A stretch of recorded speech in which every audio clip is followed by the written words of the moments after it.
Hi guys, welcome back to L.J.W reaction. As you can see, I have Tan, who will be reacting with me on this particular video. Now, we've wanted to film an Attack on Titans video for you because we recently-ish watched the entire series. Absolutely loved it.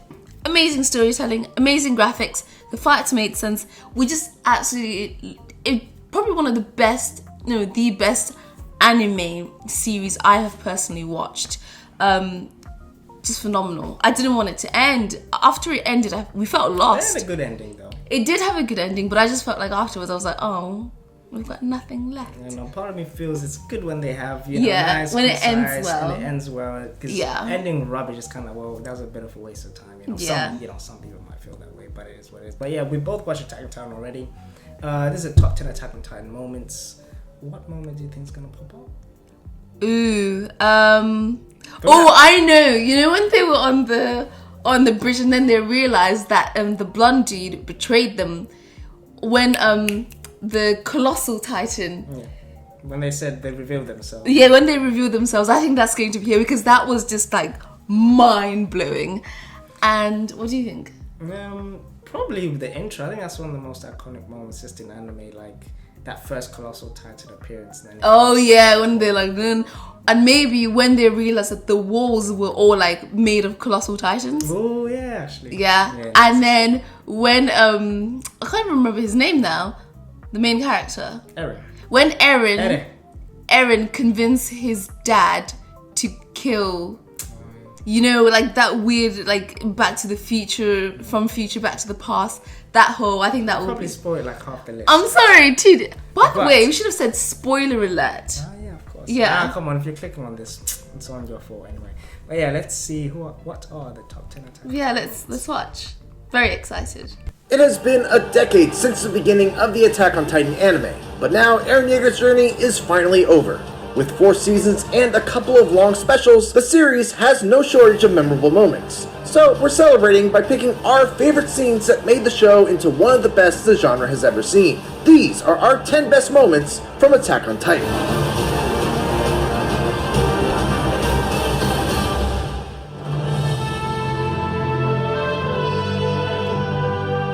One of the biggest and earliest betrayals of the series is the moment where Annie finally reveals that she is in fact. I remember watching it with us apart. We were thinking like, the female Titan. We did get to that point. Shady. She's just a little bit in the background. Yeah, we did. Why is she quiet? Why is she just moody? Yeah, we did get to that point where we just started to look at her like, are you? But obviously at this point, I don't think we fully got the backstory of them. Yeah. Yeah. So without that, it would have been hard. But yeah, no, this is so good. Is the Eldins on Paradia? Is it? I think so. Yeah. Yeah. The female Titan, right in front of Eren, Mikasa, and Armin. The scouts were in a state of disarray after a losing battle that saw the first appearance of the female Titan. The female Titan alone devastated the scouts, and we take that experience with us up until the eventual tense confrontation where Annie confirms to be the traitor.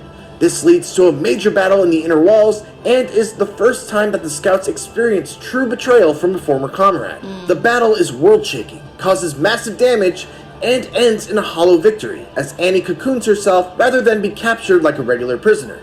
In the aftermath of the battle, we see the start of the political and physical battles that the scouts are fated to face. Seeing this unfold in the very first season set the precedent that there is more than meets the eye with these bumbling titans, and that even close friends couldn't be completely trusted.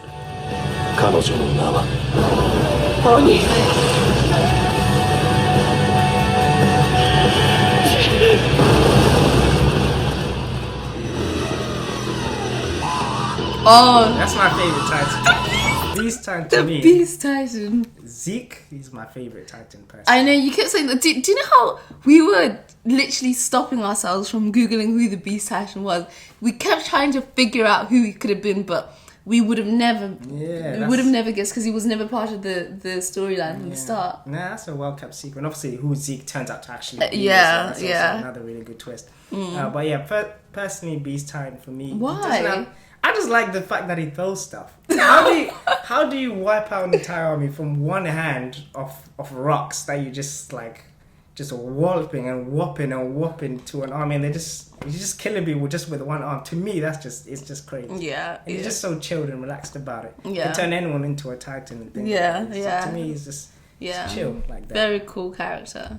After learning about the female and the Attack Titan, the worldview changed for the Scout. He's the one that can talk, right? Yeah, he's the only. He's the only Titan. Yeah, really? that can actually talk like normal, like in his Titan form as well. So I was like that. Like his appearance was actually just. You've seen by that point, it's like we've gotten used to what Titans can look like. You know, big naked things or whatever. Versus the people can transform to them. But then his like he really kind of like shook up what we thought our understanding was of the world of Titans for sure. The Scouts and us, the viewers, as we begin to learn more about the mysterious demons beyond the wall. Enter the Beast Titan, who not only looks drastically different from what we've seen up to this point, but he drops a huge surprise and speaks to Mickey on the verge of his death.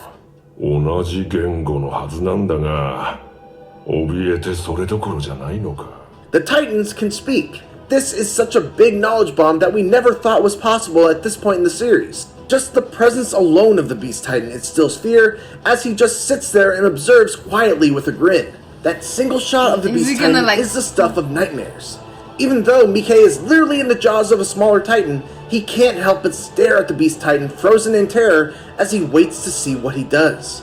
To pile on the surprises, the Beast Titan shows interest in the ODM gear and proceeds to take it before letting the surrounding Titans devour Mickey in one of the most gruesome deaths of the series.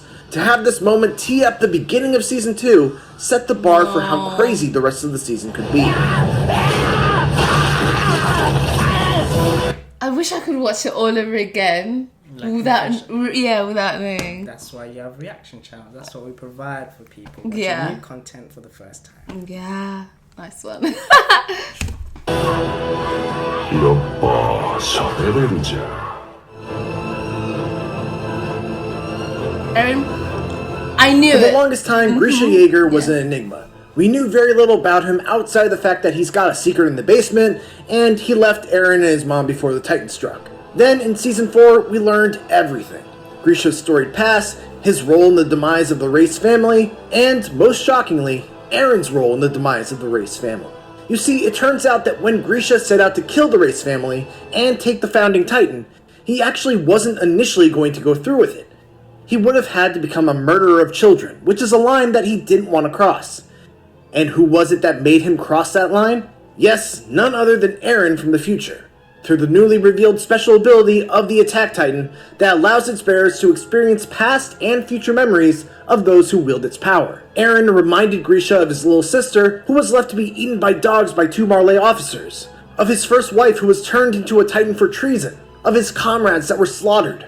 Eren's extra push drove Grisha to murder the Race family, all except for Rod Race, who was spared under Eren's orders. All this time we had been led to believe that Grisha had been manipulating Eren, when in fact, it was the other way around. Eren was manipulating Grisha the whole time. See, I still don't understand that. It's really difficult for me to get my head around it because, what about the butterfly effect? Because if, it just doesn't make sense to me. How is Eren able to gain all of that and then still go back in history and alter history but not be affected in the present time? I think it's because he's the only human being that... I personally think people think Eren had a choice or there was an alternative way to do it. I think what happened was the one and sole thing that could have possibly happened. Some people talk about split timelines, alternative timelines and things. I think what happened with Eren, when he's the only one with the founding Titan's power, so they have access to this knowledge. He saw that he's the only one who has to go through with this. That's what he has to do. He talked, of course, at the end of it saying, oh, I did it because, I wanted to protect my people, my race and things like that. I decided, I think that's the best way to go about it. So that even though I know later down the line it still ends up with nuclear war, everyone dies, spoiler alert, but he knows his friends, at least in his lifetime, those Eldians will live as, the freest Eldians that there ever was.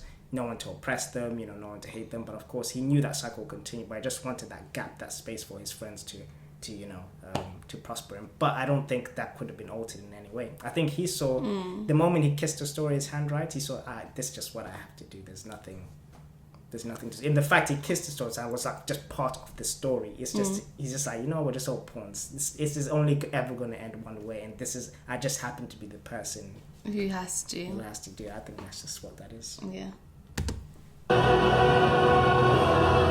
Yeah, I knew. The sight of an unbelievably high wall with a giant, skinless face looking over it has to be one of the most evocative images in modern anime, and it's an incredible tone setter for a brutal series.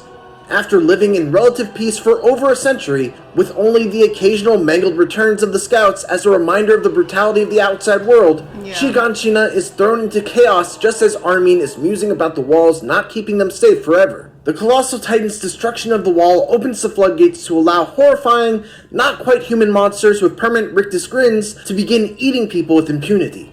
It sets the precedent that nowhere is safe, and the only reason these people haven't been wiped out in the last 100 years is that someone out there hadn't decided to do it yet. Their walls weren't a fortress to keep the enemy out, they were pens to keep the livestock in.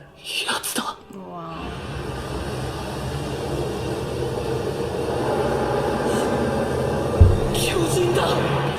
As I said, that's just one of the more iconic anime for moments. sure. So one of those like Dragon Ball Z, right? You don't watch Dragon Ball Z, but you know what Super Saiyan is. Yeah. You know what Kamehameha. So I think just that image of a Titan Kongo is just an iconic image that everyone, just in general pop culture will be familiar with. Yeah.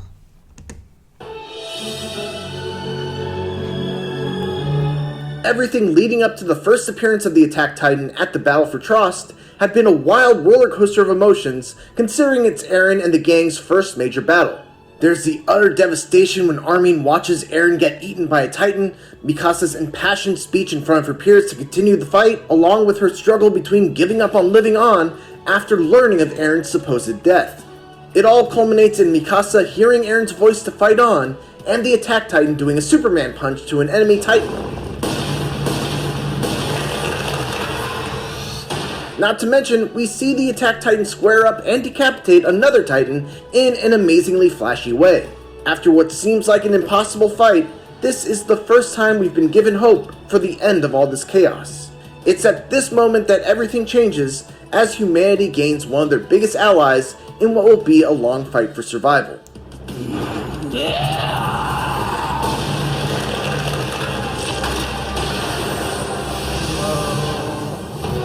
That's without the hardening. Eren's explanation of his actions to Reiner, his sudden transformation in Liberio, and the killing of Willy Tybur, just as he declares... I didn't know, actually, because that one was actually a good twist for me, because I had no suspects of that dude. That he was brother to the Beast Ashen? No, that Eren was pretending to be injured and was in the enemy thing, because remember he was pretending to send letters or something. So I think that was a really good twist. Did you have suspicions of that? So Eren was who was he sending letters to him? I think back to Paradia. Forget the names of the to say that he had infiltrated. Yeah, just generally telling them how they're living life and like how that system works, basically. How their system works. If I recall correctly, I didn't think I was overly surprised. Yeah. I think this was a good twist. Then they did it right in the middle of them trying to declare war against the things. There's war on Eren's people, all culminate in a moment that's both horrifying and extremely cathartic. This series started with the Titan invasion of Eren's homeland, planting an unstoppable seed of anger in Eren's heart. After spending the first 4 full episodes of Season 4 with the other side of the conflict, and with only a few characters that we recognize, the entirety of Declaration of War is a pressure cooker that slowly builds for 22 minutes until the final explosive moments. Eren finally understands where his enemies are coming from. He knows why they did what they did. He knows he's just as guilty, and probably even more so, and he's going to kill all of them anyway. This is the beginning of the end in one of the most tragic anime finales ever.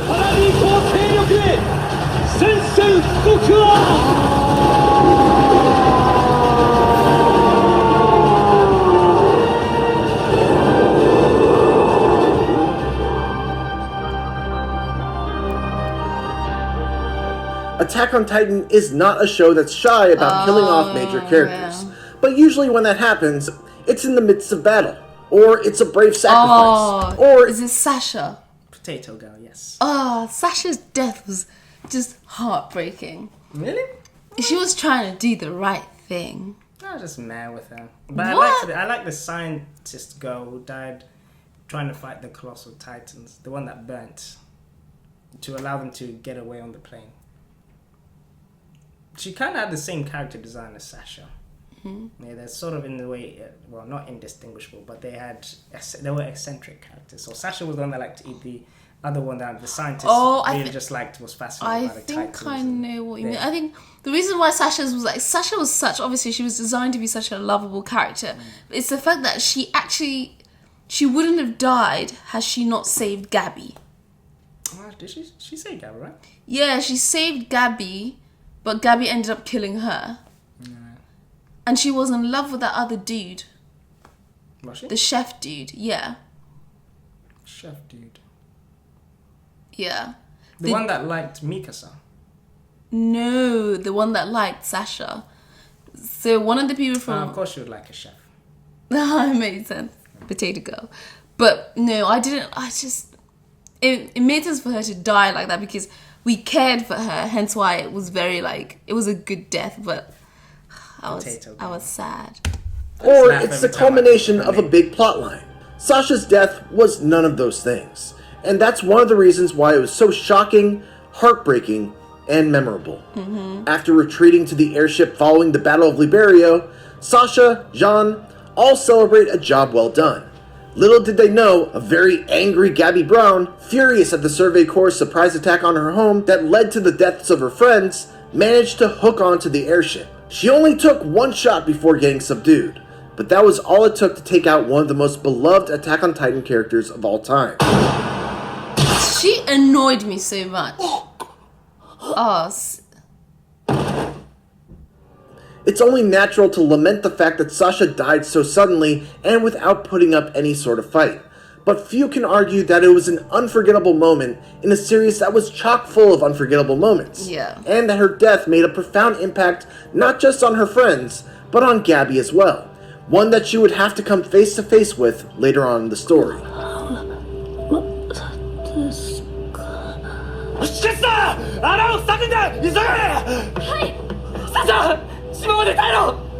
Is that Mako? He annoyed me. Bold head.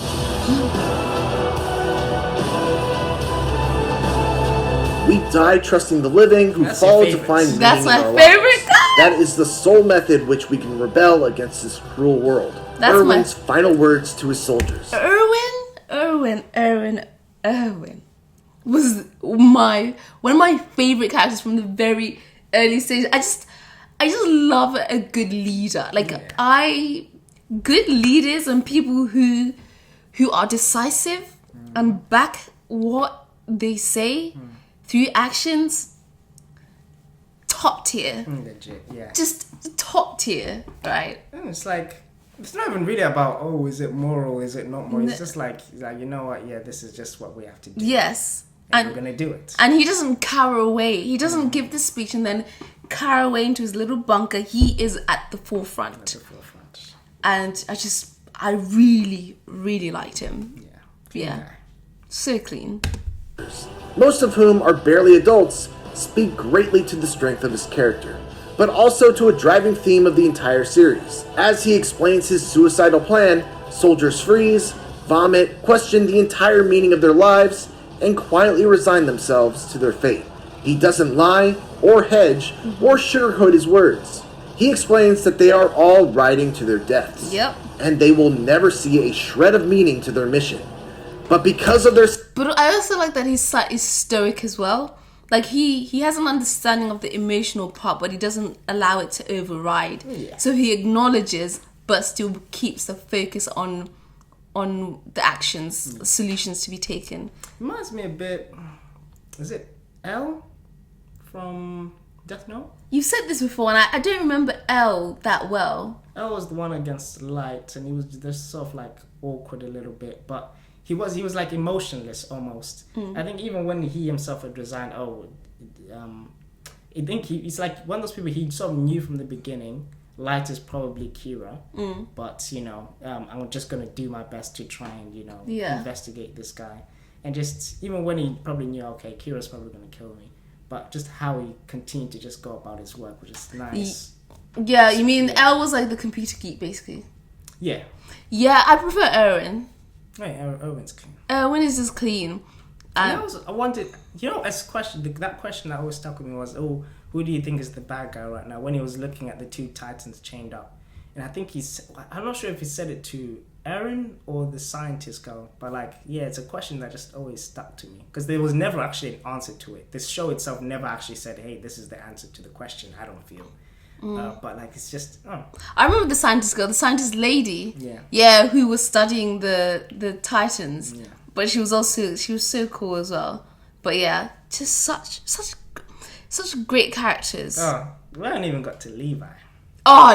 Cold, just cold. Cold guy. Because of their sacrifice, others will live on and keep striving.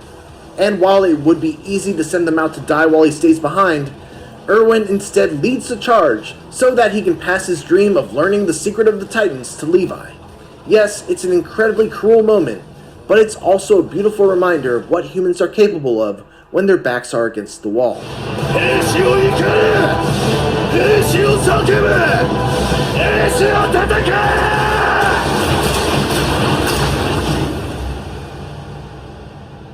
How did you do that just by throwing rocks? You were at high speed. When we learned about Zeke's ability to force transform Titans with just a roar, we never thought it would be used in such a devastating way that would lead to some characters we know and love turning into the very things they hated and feared all these years. In the lead up to the massive three-way battle between Marley, Paradis, and the Scouts, the duo of Zeke and Eren executed a plot to poison the Paradis military with Zeke's spinal fluid. Despite the threat of Zeke's scream turning everyone into obedient, pure Titans, Commander Pixis and the MPs head into battle to protect Paradis from the invading Marleyan army. In the midst of battle, we see Colt pleading with Zeke to stop this mass Titan creation so that his brother, Falco, can live a normal life. The struggle in this scene is heartbreaking because it's ultimately a brother's love that hopes to win in the end. Even though Zeke understands that bond, he continues his attack, leading to one of the most epic moments in the series. Zeke lets out a bellowing scream as the Beast Titan, leading to dozens of thunderous explosions within the battle zone. We see all the MPs turning into pure Titans, bringing chaos to a charged battlefield. This scene brings a full circle moment of horror as the Marleyan soldiers see what it's like to face pure Titans on the battlefield for the first time. The cycle of warfare continues, and it's between fellow kinsmen who have been misunderstood and misled all these years. It's a great shot too. Zeke had so many skills. I knew it! I told you. Yeah. I told you.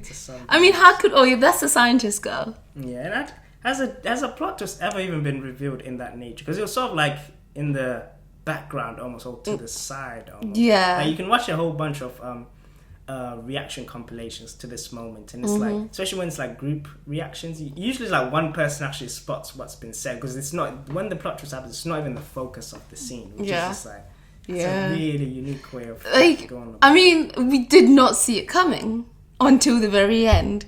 Even me, when I noticed it first time when he said that, but I was like, sure, because they didn't focus on it. I'm like, surely it's not that crucial, it's not that important a deal, because they didn't focus on it. Wait, what did he say? What did you notice? Yeah, so it was like when they were saying it, then I'm not sure if that's when we switched to the dub or the sub. But I say, oh yeah, I'm the Armor Titan, he's the Colossal Titan. And it was sort of like said in passing. I was like, oh, okay, cool.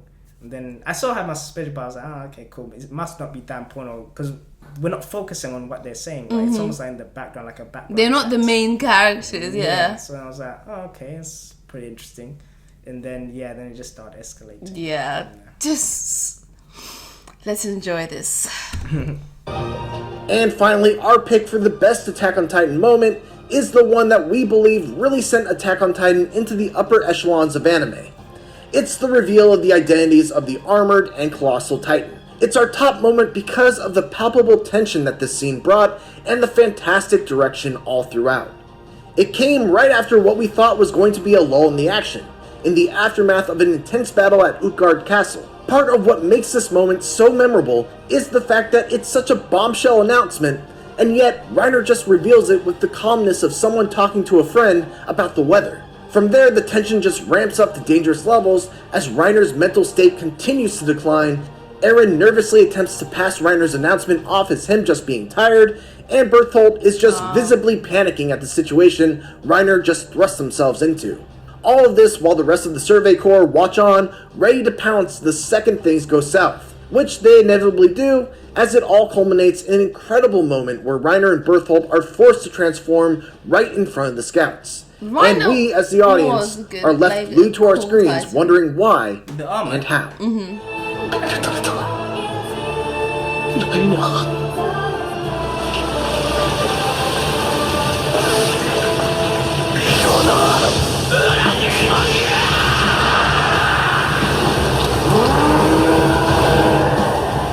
And that's our list of the best moments Attack on Titan has to offer. Yeah, such a good show. Quite a few moments there as well. That it's really well written, really detailed, and even like the background characters, right? They're like really well fleshed out, really well written. Bring of course their own characteristics, even the ones that you don't like, Gabby. Yeah. But it's like they're necessary for the story. It's like you understand why characters like that need to be shown and given a spotlight for a few episodes to really get proper emphasize the narrative between why exactly this conflict is going down. And the show isn't scared to kill off the characters we care about, like the narrator said, and it keeps it interesting. We might need to watch Game of Thrones, because suppose that's what it's known for, killing off characters that are main or you get to know. So I think currently going through The Wire, I personally really like it. Really, it's well rated. It's better than Breaking Bad. I don't even want to have that conversation. What? So far? I can already tell it's a level above. I need to. I haven't bought into the characters quite yet.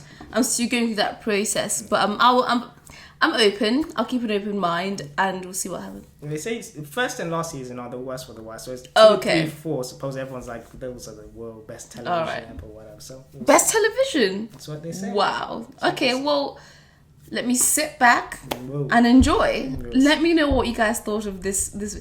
I've been really wanting to do. I think this is probably one of my favorite reactions because it just brings back such good memories of us watching it, and I really have a deep appreciation for good storytelling as well as good animation. And I mean, even the outskirts were like nature was well animated. Everything was animated to a T.